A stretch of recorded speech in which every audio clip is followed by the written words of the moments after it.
Hello, this is the Gulenko.com business and recruitment show. I record these completely unscripted while walking on sports. The last couple of weeks, almost 2 months, I literally do something every day. I do move, I do go to the sauna, I do stuff that is basically a strong impact on the body that distracts me from the suffering of daily work life. Before, it was less needed because it was summer, and quite honestly, because we made more money. Because success also helps you to feel calm, relaxed, and understand why you are suffering in your job, well, to get to a result. But if the results are missing, like nowadays, for most recruitment agencies, you have to do other stuff to not go insane. Most people nowadays do not do actual workout sports or stuff that makes their body move, because just this is our lifestyle, completely sedentary and removed of any hard physical work. This is obviously extremely bad. Everybody understands this psychologically. Most people, however, they think that moving and making your body stronger or better at activities is just to look better and look good. This was me for the last 30-something years, and every diet that I started basically ended at, let's put it 15% body fat. And now I believe for the first time in my life, I start to go below that. So to give you a rough idea, I would be most of my life like at 90 kilo, because I was like, oh, based on my height, this is like 25% BMI, and that's fine. You're like average. But then I found out this is actually not average. This is exactly the borderline to obesity. So if I'm like 91, then I'm officially obese. Then I looked up the graph and found out, well, for my body height, actually normal body weight is 70 to 90. So I should be 80, right? And before I was always thinking, okay, no, I have like muscles and all that, so I should be heavier than the average. But now I'm thinking, okay, who am I kidding? Like, I'm not taking steroids or anything to like actually have over average muscle mass. So I might as well aim for 80. And now I'm about 81.5, and like, 6 weeks ago it was like, maybe 88, right? And I didn't really suffer to lose like 7-8 kilos. It was more due to the routine and quality food and regular exercise. It sounds very mundane, but it was the correct way. It was not suffering. It was basically a little bit of hunger every day. But I was just so busy at work. I usually say in the last 6 months, I work 5 times as hard at about 1/5 of the result of the previous years. That basically it was not that much suffering compared to the other instances where I like tried to lose weight to like basically look better.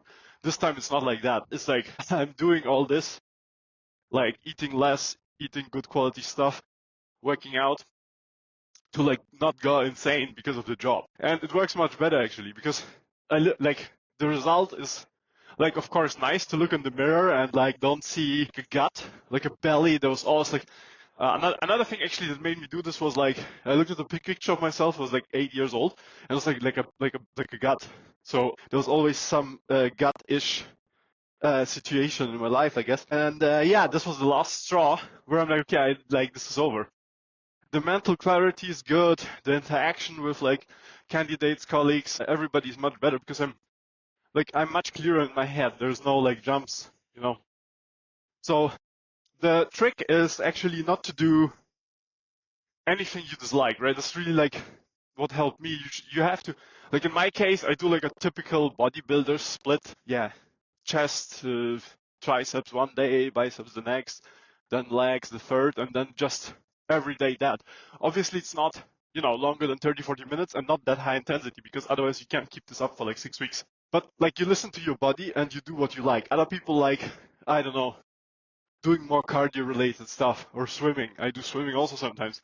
So it's really like this mundane, stupid advice that you hear over and over is actually correct, right? Surprise, every person I know in business who also, like, let's say, looks fitter, they're usually also nicer and more reasonable to talk to. I don't know, like, this is another thing about discrimination and all that. I talked in the resume episode. People will not tell you this, but obviously they will discriminate against people who fall outside the norm. There's absolutely no doubt. In some cultures it's more, in some cultures it's less, but there will be discrimination, right?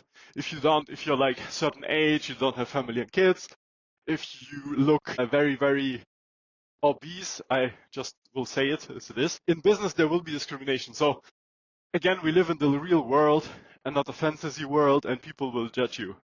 Although, of course, the media and so on, they try to, normalize basically unhealthy looks and unhealthy lifestyles as normal, as completely okay, as you can do whatever you want, you can behave as crazy as you want, it's fine, it's who you are. Well, I think that's quite contrary to what actually people need, proper role models. People speak about this, the lack of role models in politics. Well, it's definitely the lack of role models in like healthy lifestyle. It's either like you're fat and, it's fine, or like, Arnold Schwarzenegger level, which is of course like very, very hard to attain in a reasonable, like non-druggy way. Although people also here, they don't understand that the results you see on like bodybuilder stage, obviously it's like massive work. It's like basically work all day long to go to these results. So like you shouldn't worry to wake up one day and look like this by accident. So is this extreme display of stuff that I think people, like normal people, they would just go nuts and not understand like what is the, what they should do, what's healthy for them, and so on. I had a business friend who was very funny and sad actually. He was like not super obese, but like, over average for a Swiss person. And I met them and they looked like basically a labor camp survivor. And I'm like, was it like you were sick? Or because maybe they looked like they had a serious illness, but they were super thin. And they told me, okay, yes, I had a stomach, shortening procedure.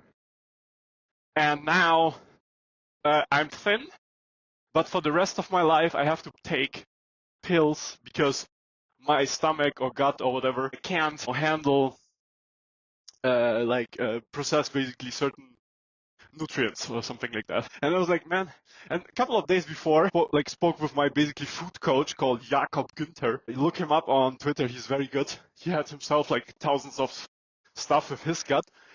Jakob is really good. He, just told me, okay, look, get your food intake in order, like try this kind of stuff, like to eat this kind of stuff, then try this other stuff. If it doesn't help you, do this.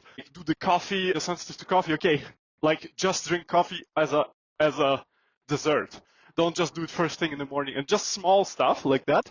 Like for me, it was not a big life change to like eat the yogurt and then the coffee. Improved my well-being by like 1000x. So Jakob, thank you for that. Look him up on Twitter and ask him stuff. He's like probably the best like food, eating, and like health advisor in Switzerland, maybe Europe. And I was thinking of Jakob, and this business partner was like, yes, I voluntarily basically let a surgeon destroy my whole body so that I can be thin. And I was thinking, I know for some people it's much harder for like really, I know it's like genetic differences and all that, but still, this person was like unfit their whole life, obese, and for them the right change would have been, unfortunately, I hate to say it, but yeah, discipline. Just do not eat, do eat extremely little, and in 6 weeks, 8 weeks, maybe in this case, maybe like, of course, 3 months, 4 months, 5 months, because they were really big, they would have the same result without having a completely crippled stomach for the rest of their life, which is irreversible, right? It's really, like, this is the saddest story, like, because it was business, I was like, huh. And I was like, I am so sad that I didn't meet, because it was just, I met meetups and regular meetings with this person. I liked them. They were really one of the, pleasant people to talk to. And I'm like, why they didn't meet me before and told me this? Because I would say, okay, please do not do this. Like try the, let's say, hard way, but the right way. And obviously, this is something that applies then again to business, right? There's also the hard way and the right way. And also here you see like, a certain pattern. If a person chooses to like behave in a healthy way in their diet and free time activity patterns, likely they will be a good person to work with, and I don't need to know anything else. So again, we come back to prejudices, to discrimination, and I like to repeat over and over that we live in the real world, and people use signals to make a decision whether to work with you or not. This is one of them. Another great story that is not so sad is a former programmer friend. He was even like basically a ball. Like this, it was like unbelievable how he can ever change his life. Like a very good senior engineer. So what happened was he went through a divorce and now he looks like, Brad Pitt or something. He has a new partner, has his own company, hiring people. He's a client now. This is like this actual real life example. This is not from TV. So he probably lost 50 kilos and just by, like eating not bad stuff and moving a little bit and not like some surgeon, experiment stuff. So things happen, things can be done that are unthinkable for most. Yet most people can do them. And the things we do in life, they are connected completely. So please do not neglect your personal health if you want to have personal business success. And I leave you at that. Speak soon. Have a good day.